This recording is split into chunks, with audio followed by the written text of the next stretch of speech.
Yo, I'm Yovan Buha, Lakers beat writer for The Athletic, and welcome to another Lakers post-game reaction show. I just got back from Fiserv Forum, where the Lakers beat the Bucks 128 to 124 in double overtime to kick off their 6-game East Coast road trip on a high note. The Lakers win without LeBron James. They improved to 6-4 without LeBron this season. Second time they beat the Bucks without LeBron this season.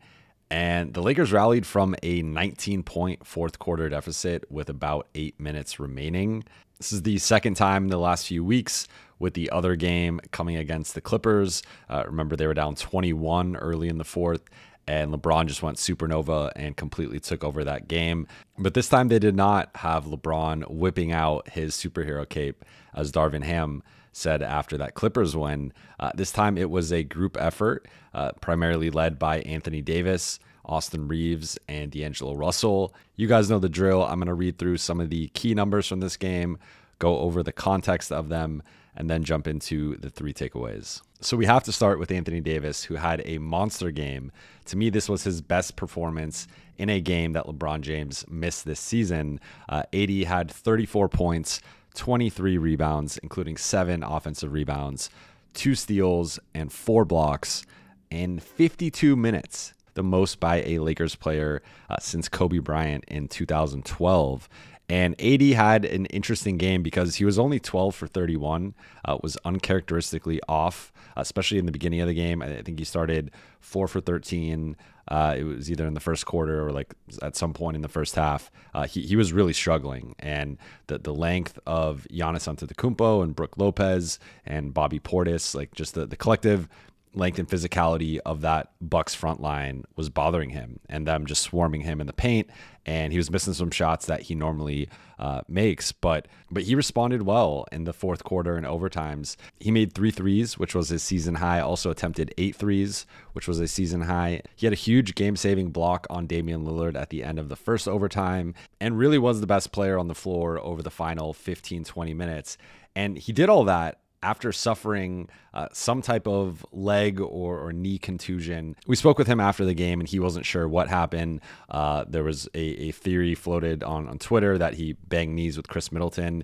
He said he doesn't remember banging knees with Chris Middleton. He doesn't think that's how it happened, but there were several shots during the telecast of the Lakers trainers working on him during timeouts, and Darvin Ham spoke about it, that he cleared it with the training staff and had a conversation with Anthony Davis about returning to the game and playing through it. And the training staff basically said it was a pain tolerance thing. And Anthony Davis, for the second consecutive time against the Bucks, played through a second half injury and gutted it out. This one, he was more effective. That first one, he was a bit of a decoy because he was dealing with some shoulder pain that limited his ability to shoot and his ability to grab rebounds. But he was still impactful defensively in that one. He was clearly hampered.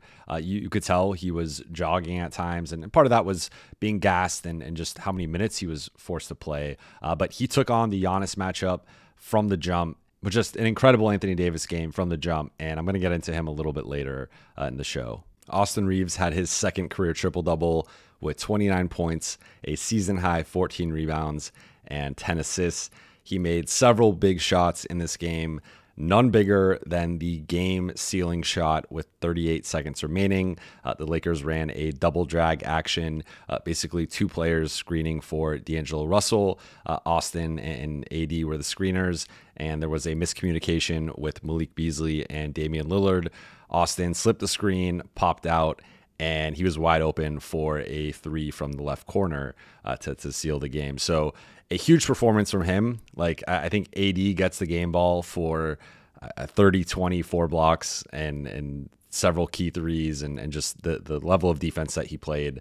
Like, AD was the player of the game from a Lakers perspective, but Austin Reaves was right there behind him because, 14 rebounds for a guard who's not particularly athletic or explosive or strong is just incredible. And there were several times where Austin was battling Giannis Antetokounmpo or Brook Lopez or Bobby Portis, and he secured the rebound or he tipped it to a teammate.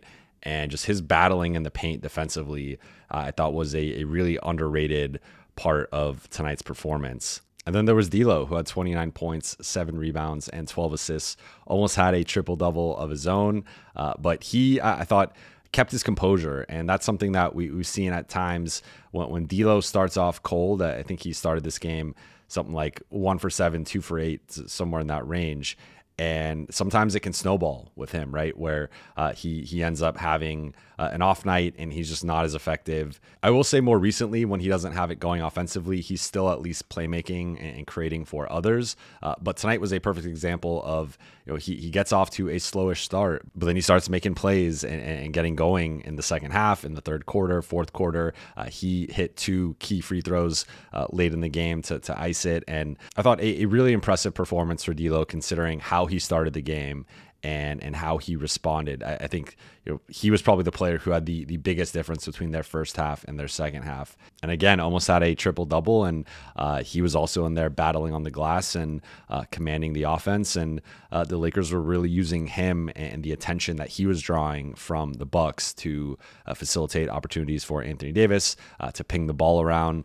And his playmaking led the team in assists. Like he's continued to just really step up when LeBron is out of the lineup. So it was a total group effort, though. Spencer Dinwiddie had an off shooting night, was just 1 for 8, but did hit a key 3 in overtime to give the Lakers their first lead of the night. He also had Rui Hachimura, who had 16 points and 14 rebounds, grabbed several of those in overtime, had a couple finishes at the rim in overtime as well. And Taurean Prince, though this was not his best game from an offensive perspective, finished the game 3 for 10, had as many turnovers as he had made baskets, including just the ridiculous behind the back pass attempt to Jackson Hayes that sailed out of bounds. But he hit 2 free throws to tie the game and ultimately send it to overtime late, had a smart drive, drew a foul, and made the free throws. So this was a pretty much a complete effort from top to bottom from the Lakers. And looking at some of the numbers, they shot 38.9% as a team. They only shot 31.8% on threes. Now, where they did shoot very well was the free throw line. They were 30 of 32, and they finished with 17 turnovers, though 10 of those were in the first half. So 7 in the second half and 2 overtimes combined. Like, just a remarkable performance from this group that they've started to show more and more recently, looking back at the double overtime win in Golden State when they were down at several points in that game, the Clippers comeback, now this comeback, it's become a trend for them. And this was a huge win from a momentum perspective and also in the standings. And we're about to get into that with the 3 takeaways from tonight. Takeaway number 1 is this win sets the tone for the rest of the trip for the Lakers. And this is something I talked about on episode 7 of Buha's Block, which came out on Monday, that I felt this game was going to set the tone, whether it was obviously a win or maybe a close, spirited loss, or be it a blowout loss, which on paper, I think the Lakers came into this game 9.5-point underdogs, which was a reflection of not having LeBron and just the way that they performed on the road and the way the Bucks have performed on the road. Entering this game, the Lakers were 11th in the West in terms of road record, and the Bucks were 3rd in the entire NBA in terms of home record. So on paper, the Lakers were underdogs even with LeBron, but without him, they were heavy underdogs. But there were several times that it looked like it was going to be a blowout. Like the Bucks got off to an incredible start. I think they were up like 21-6 at one point. They eventually led by 19 in the first quarter. They led by 19 in the fourth. And there were even several parts of the overtimes where it looked like they were finally going to put the Lakers away. They got off to a particularly hot start in the first overtime, and it looked like they were going to win. And the Lakers just kept responding, blow after blow. And I think this sets the tone for the rest of the trip, insofar as the Lakers won the hardest game on the trip. The Bucks were the hardest game, the toughest opponent, and now the Lakers have 5 games remaining. There are 2 back-to-backs, which are going to be difficult, but only one of those teams is above 500, and it's a Pacers team that the Lakers have now beaten twice already and should have a level of confidence going into that game, especially if LeBron James can be healthy and available. So I think the Lakers are in a great spot right now in terms of the rest of this trip. This was, again, a game that I had penciled in as a likely loss, a game that once LeBron was out for looked like a likely loss. But now the Lakers have a chance to go 5-1 or 6-0 on this trip, as long as they continue to focus and take care of business and take things seriously in a way that they have not really been able to do consistently this season. So this is now a 4-game win streak for them, tied for the longest win streak they've had this year. And if they go into Memphis on a Wednesday and beat a lottery level Grizzlies team, though, as I laid out on episode 7 of Buha's block, like, it is going to be a tougher, I think this is probably the third toughest game, just because it's the beginning of the road trip. You're coming off the Milwaukee game. Memphis actually profiles as a team that can give the Lakers some problems in terms of just their size and their athleticism. They're a really good defensive team, really good on the glass. They're physical. They get to the free throw line. They get out in transition. So, like, Memphis has some things that profile in terms of, like, what types of teams have given the Lakers problems.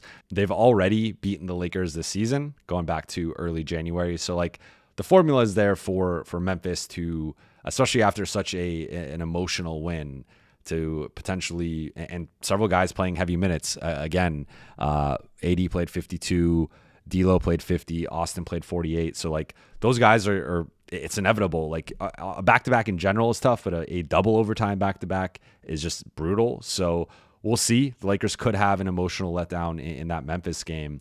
But even if they do, I think splitting those first 2 games and winning the Milwaukee game, like, this to me would be the inverse of some of the results of the past couple of weeks, where they lose to Sacramento twice in 2 huge games. They lose to Golden State, but, like, they beat OKC, they beat Minnesota, they beat Milwaukee. And it was like a win is a win, and that was nice. But the Lakers needed those games against Sacramento and Golden State for standings purposes and for tiebreaker purposes. And this isn't quite the same thing, just because most of the teams that they're playing are in the Eastern Conference on this trip. But to me, the Milwaukee one was the one where I was really going to determine how I viewed the trip based on this game. And it was going to be tough to judge with LeBron out, just because, again, on paper, the Lakers should have lost with LeBron out, and they almost did several times. But the flip side is them winning this game and winning it in the fashion that they did, and getting these performances from AD, Austin, and D'Lo.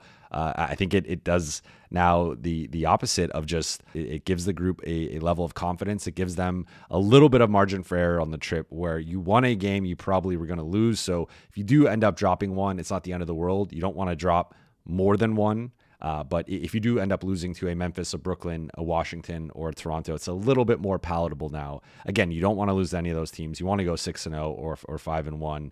Maybe you lose the Indiana game. But, like, this was just a huge win for the Lakers, a huge shot of momentum to start this trip. And this could be the start of a serious run to close the season, to take some of the lessons from why they were down 19 points and then apply the way that they came back and use that moving forward. Takeaway number 2 is the Lakers are becoming the comeback kings.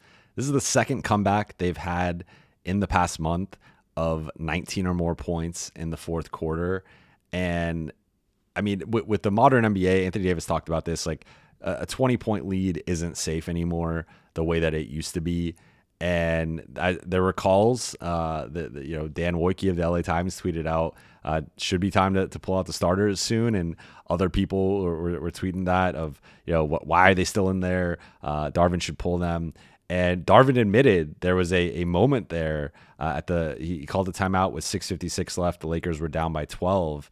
And he told the group, like, it's now or never, in terms of you got to make your run now. Otherwise, we're going to pull you guys in a couple of minutes if you can't continue to chip away at the lead. And that's exactly what they did.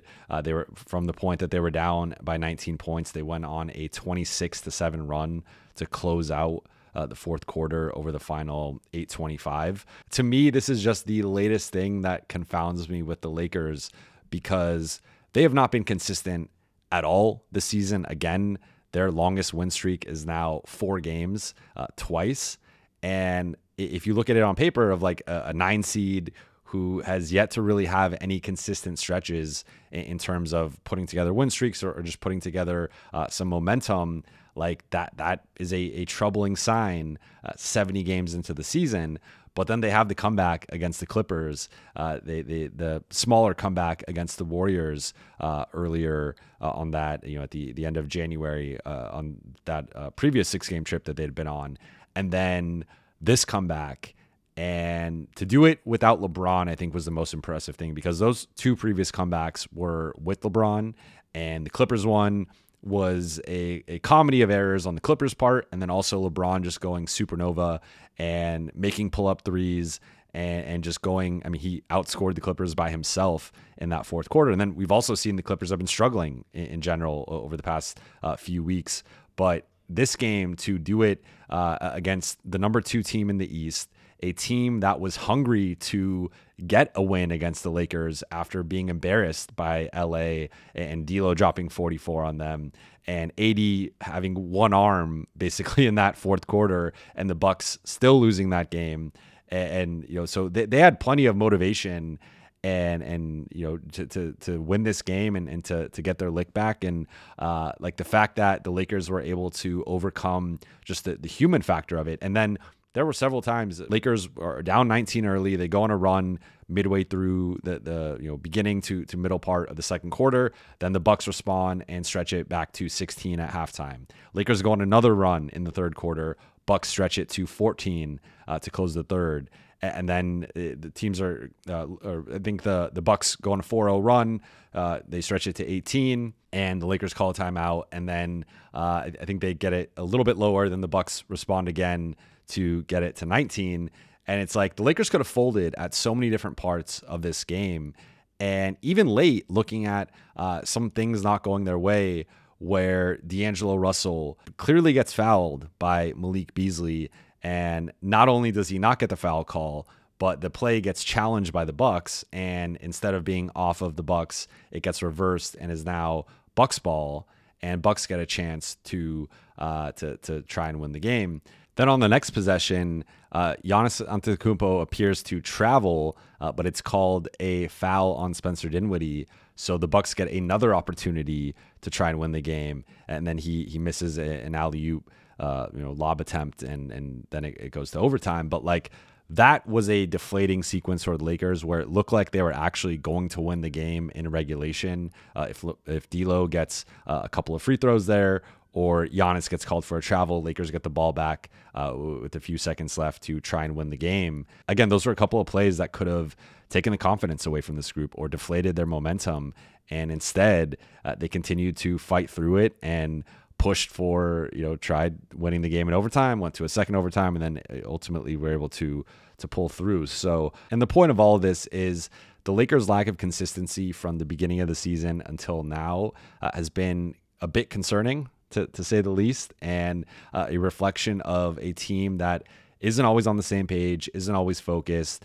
And there's been several reasons, be it injuries or fluctuating rotations and lineups, and a difficult schedule. Like the Lakers, one of the reasons why they on paper have one of the easiest remaining schedules is because they've had one of the more difficult schedules up to this point in the season, including playing an extra game due to the in-season tournament championship. But the signs over the last few weeks have been trending more positive than not. Really, the primary thing you could poke a hole at is the losses to Sacramento and Denver and Golden State. Even with that, I think this team has been trending in the right direction in terms of just racking up wins, trying to ascend in the standings. And again, if they can use this win to propel them to a 5-1 or 6-0 road trip, I think that bodes well for them potentially moving up to number 8 and giving themselves a shot to win that 7-8 game and move up to number 7, or at least having a second opportunity if you do lose that game to then play the team at 9-10. So this was a huge win for them from that perspective. But I think the Lakers' level of resilience and mental toughness over the last few weeks has been notable and is becoming a defining trait of this team, that no lead is safe against them. And hopefully for their sake, they don't continue to get into these giant deficits in fourth quarters, but they now have a bit of a sample size of, even if they're down by that much, they know they can figure out a way to still win the game. And takeaway number 3 from this one is the Lakers are sneakily in position to earn the number 8 seed. And It's early. There are still 10 games remaining. A lot could happen. A lot could change on this road trip. But the Phoenix Suns have a brutal schedule. If you look at it, the easiest game they have is probably against the Clippers. And while the Clippers haven't been playing well lately, that's still not an easy game. The Suns basically play not only playoff teams the rest of the way, but like teams with home court in their conferences currently. So that, they play Minnesota and Denver and OKC and Cleveland. And like they have a really tough schedule moving forward. So the Suns are now 42-30 with 10 games remaining. The Lakers are 40-32. So they're 2 games back in the win column, 2 games back in the loss column, 2 games back overall. But if the Lakers can close out this, their final 2 games, something like 8-2, and the Suns go 6-4, now you're tied, and the Lakers have the head-to-head tiebreaker. The Suns are the one team right now in the play-in mix that the Lakers have the tiebreaker over. They don't have it over Sacramento. They don't have it over Dallas. New Orleans is too far ahead of them right now, realistically. New Orleans is probably going to be in the 4-5. They do have it over the Clippers, and that gets interesting if the Clippers continue to descend and drop games. But really, it's looking more like against Sacramento and Dallas and Phoenix and Golden State. And of those 4 teams, 3 of them currently have the tiebreaker. Golden State will depend on what happens on April 9th in that matchup in LA. But Golden State is up 2-1, so they currently have the tiebreaker. And then Sacramento and Dallas have won the season series against LA. So the one team the Lakers could jump realistically is Phoenix if they can tie them. So if the Lakers go 8-2, they need the Suns to go 6-4 or worse. If the Lakers go 7-3, they need the Suns to go 5-5 or worse. I think the Suns are probably going to be around 6-4 because maybe some of these teams that they're playing are going to lock up a seed and start resting players as the season winds down. So if the Suns go 6-4, Lakers would need to go at least 8-2 or better. And it's possible. This is a tough road trip, although they now have the toughest game out of the way. But then they come back. They play Minnesota at home. They play Cleveland and they play Golden State. Then they go out to Memphis and New Orleans to close out the season. So I think 8-2 is probably the most optimistic and best case scenario for the Lakers, but it's still within the realm of possibility, especially with how they've been playing in general over the last few weeks. So the Lakers have a chance to move up to number 8. And what happens if they move up to number 8 is you're likely playing Dallas or Sacramento. With Dallas winning tonight, it's looking more like Sacramento. So that's a tough game for LA. I'm not going to lie. And I think Sacramento would be solid favorites in that game, given that they swept the season series and have won 7 of 8 against LA over the past 2 years. However, I think in a single game elimination format, the Lakers have a chance to win that game and to have the 2 best players on the floor in that game. But even if they don't, they now are hosting either Phoenix or Golden State or Houston. Don't count them out quite yet. One of those 2 teams, or one of those 3 teams rather, at Crypto.com Arena with a chance to then be the 8 seed. So it's really playing with house money at that point in terms of you win that Sacramento game or Dallas, whoever it is, you're in as the 7 seed. You lose, you get a second shot to then secure a spot as the 8 seed.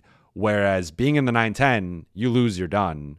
And you have to not only win that first game, you have to win a second game on the road. So the difference between 8 and 9 or 8 and 10 is significant. It's massive for the Lakers. And they are now positioning themselves with a win like this to, if they can take care of the easier teams the rest of the way and then pull off another win or 2 against some of their tougher opponents, the Lakers are in a position to potentially jump up to number 8, depending on what happens with Phoenix. So this was a big win all around. Again, the Lakers setting the right tone for the trip, beginning to cultivate this resilient comeback identity, and now putting themselves in position to potentially jump into the 7-8 game, which would be huge for them, which would just be huge for them. So this was a great win, one of the best wins of the season. I said it had the potential to be a marquee road win for them entering this trip, and it's definitely up there with the Boston win, with the Golden State win, with the Clippers win. It might be at the top. Yeah, I think it's the Boston win without LeBron and AD is kind of its own thing, but this is in that conversation with any of the Lakers best road wins of the season and best wins of the season, period. Given on the road against one of the best home teams in the NBA, no LeBron, you're down 19 several times in the game, and you come back in the fourth quarter to force overtime, and you force a second overtime, and you win it in the final minute. So that'll do it for tonight's episode.